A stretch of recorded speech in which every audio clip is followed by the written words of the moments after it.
Today, I'm going to be discussing some of the alleged Messianic prophecies that are referenced in the Bible. There is no way I'd be able to cover all 300 or more in only a few videos, but I'd like to at least give you a solid picture of what they are and what they aren't. Thus, for the purposes of this video series, I'm going to be discussing only the prophecies which are explicitly mentioned in the Gospel of Matthew, in the order in which they appear. Prior warning.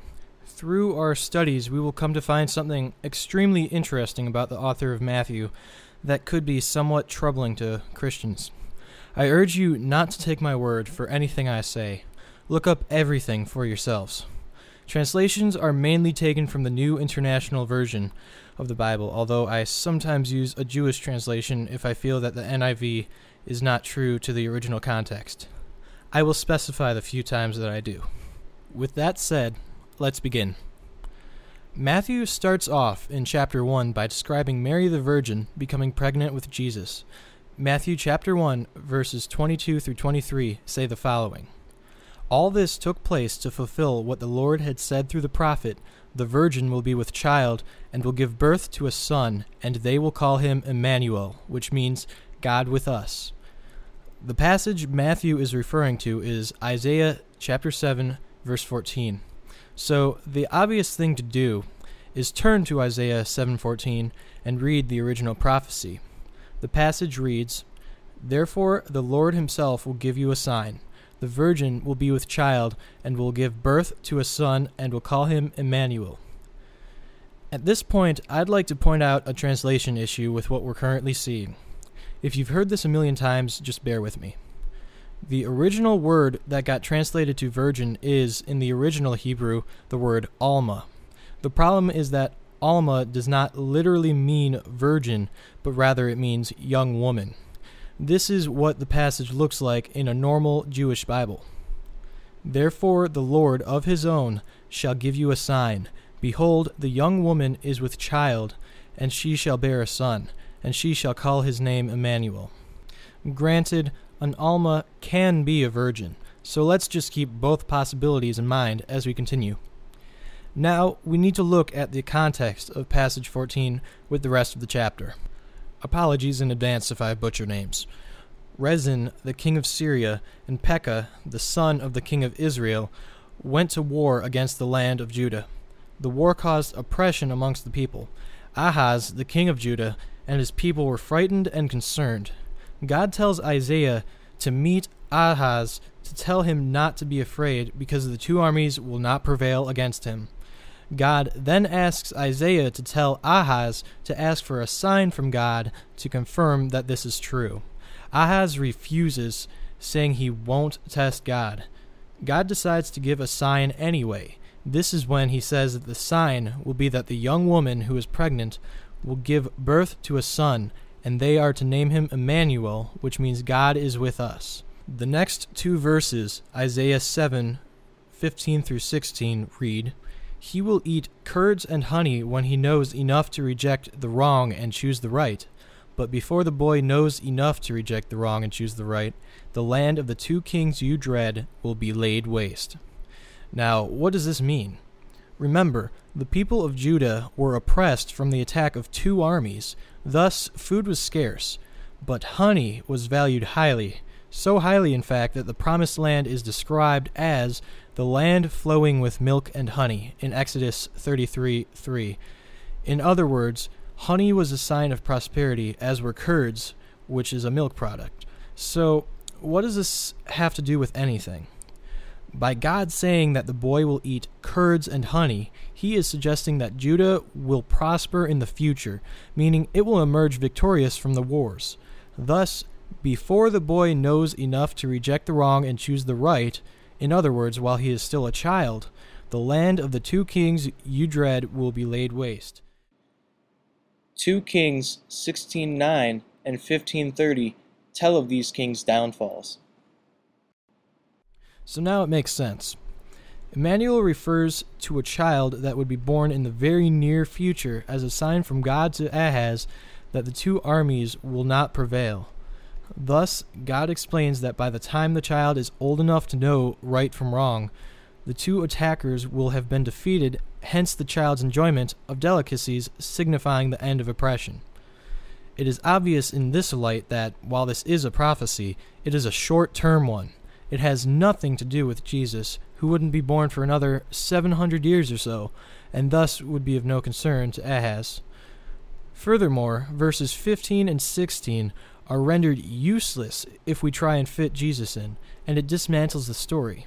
You literally have to take away the context of Isaiah chapter 7 completely and change the entire meaning of verse 14 in order to fit Jesus in. As we've seen, Isaiah 7:14 has absolutely nothing to do with Jesus. So why did Matthew say it did? For now, let's just accept that it was a simple misunderstanding on his part. After all, he quoted 16 other prophecies, so this was probably just a one-time accident. The next prophecy Matthew mentions is in chapter 2, verses 3 through 6, which say, "When King Herod heard this, he was disturbed, and all Jerusalem with him. When he had called together all the people's chief priests and teachers of the law, he asked them where the Christ was to be born. 'In Bethlehem in Judea,' they replied, 'for this is what the prophet has written. But you, Bethlehem, in the land of Judah, are by no means the least among the rulers of Judah. For out of you will come a ruler who will be the shepherd of my people Israel.'" Now, let's go back and read the original passage from the Old Testament, which is Micah chapter 5, verse 2. "But you, Bethlehem Ephrathah, though you are small among the clans of Judah, out of you will come for me one who will be ruler over Israel, whose origins are from old, from ancient times." An interesting thing about this verse is the last two lines, "whose origins are from old, from ancient times." Why is this important? The Jews, including Micah, believed that the Messiah would come from the family line of David. See Isaiah 11:1 and 1 Chronicles 22, 9 through 10. And where is David from? Bethlehem in ancient times. This verse, then, refers to Bethlehem as the origin of David's family line, and from this family line will come the Messiah. There is nothing here implying that the actual Messiah himself will come from Bethlehem, only that his origins will be rooted there. Matthew must have realized how problematic these last two lines were because he failed to include them when he quoted the prophecy. However, moving on, the next verse reads, "Therefore Israel will be abandoned until the time when she who is in labor gives birth, and the rest of his brothers return to join the Israelites." One may be quick to point out that she who is in labor refers to the Virgin Mary, but this is a hasty and unsupported assumption. First, the verse does not mention a virgin at all. Second, it doesn't even state that this woman will be the bearer of the Messiah, nor does it elaborate on the child at all. This verse is much more logically read as a metaphor of Israel that supports the preceding line. In other words, a pregnant woman must go through great pains for a long period of time before she can reap the rewards of her suffering. In the same way, Israel will be abandoned and will go through great pains until the Messiah comes and delivers them. On to the next verse.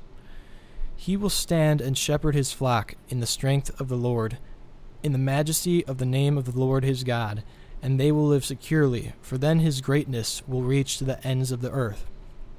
This verse says that the promised one will shepherd his flock in the strength of the Lord, and that they, Israel, will live securely because the promised one's greatness will reach to the ends of the earth. It seems as if this verse is referring to the Savior being a strong military leader with an earthly kingdom. But let's continue to verse 5. "He will be their peace. When the Assyrian invades our land and marches through our fortresses, we will raise against him 7 shepherds, even 8 leaders of men. They will rule the land of Assyria with the sword, the land of Nimrod with drawn sword. He will deliver us from the Assyrian when he invades our land and marches into our borders." Well, that does it. Jesus never led Israel in battle. He was never a ruler in the first place. Jesus himself said, "My kingdom is not of this world. If it were, my servants would fight to prevent my arrest by the Jews. But now my kingdom is from another place." John 18, verse 36.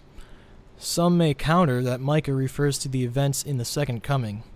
If indeed he does, then it still rightly remains on the unfulfilled prophecies list until that time comes. So, we can see that Micah chapter 5 only suggests Bethlehem as the origin of David's bloodline from which the Messiah will come, and does not necessarily refer to the actual Messiah being born there. And 2, prophecies that the Messiah will be a great ruler who will lead Israel to victory in battle. Thus, according to the first part of the prophecy, it's irrelevant that Jesus was born in Bethlehem, and the second part of the prophecy was never fulfilled. Come on, Matthew, let's do a little better than this. The first 2 quoted prophecies most likely have nothing to do with Jesus. When read in context, much more probable explanations are revealed. I will continue with the next prophecy in part 2. Thanks for watching, and do feel free to leave comments and criticisms in the comment section below.